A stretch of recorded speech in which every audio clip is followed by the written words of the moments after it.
ও আমার ভাইরা, আমার বাবাজিরা, আমরা নামাজ পড়ি, রোজা রাখি, হজ করি, যাকাত দেই, নামাজ আছে, রোজা আছে, হজ আছে, যাকাত আছে, প্রতিবেশীর হক রক্ষা করি, যত আমল করি না কেন আমার আল্লাহ রাব্বুল আলামিন মৃত্যুর সময় নামাজি বলে ডাকবেন না, রোজাদার বলে ডাকবেন না, হজ করনেওয়ালা বলে ডাকবেন না, আল্লাহ রাব্বুল আলামিন ডাকবেন নফসে মুতমাইন্নার নফস, তুমি জান্নাতের দিকে আসো।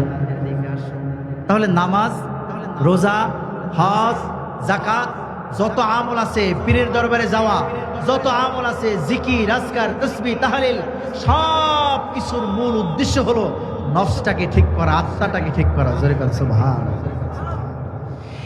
এই জন্য আমার আল্লাহ রাব্বুল আলামিন ঘোষণা দিয়েছেন, ক্বাদ আফলাহা মান তাযাক্কা ওয়া যাকারা ইসমা রাব্বিহি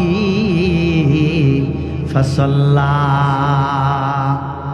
দুনিয়ার বুকে ওই মানুষটাই সফল, ক্বাদ আফলাহা মান তাযাক্কা, যে তার আত্মাটাকে শুদ্ধ করছে সে হলো সফল। সুবহানাল্লাহ। আত্মশুদ্ধি যার হয়েছে, যার অন্তরাত্মাটা পরিশুদ্ধ হয়েছে, সেই হলো সফল। দুনিয়ার বুকে আমরা সবাই সফল হতে চাই কি চাই না? দুনিয়া একজন ছাত্র পড়াশোনার ক্ষেত্রে সফল হতে চায়, একজন ব্যবসায়ী ব্যবসার ক্ষেত্রে সফল হতে চায়, একজন চাকরিজীবী তার চাকরির ক্ষেত্রে সর্বোচ্চ সফলতা চায়, একজন রাজনীতিবিদ রাজনীতির ক্ষেত্রে সর্বোচ্চ সফলতা চায়।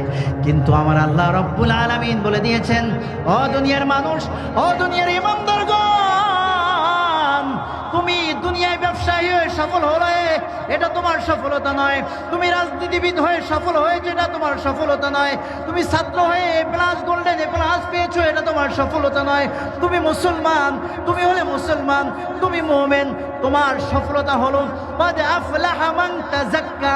যদি তোমার অন্তরাত্মাটা শুদ্ধ হয় তাহলে তুমি সফল। সুবহানাল্লাহ। কোন তুমি দুনিয়া অনেক বড় হয়েছো, হাজার হাজার কোটি টাকার মালিক হয়েছো, কিন্তু তোমার অন্তরাত্মাটা যদি শুদ্ধ না হয়, তুমি তোমার নিজেকে যদি সংশোধন করতে না পারো, তোমাকে সফল বলা চলবে না।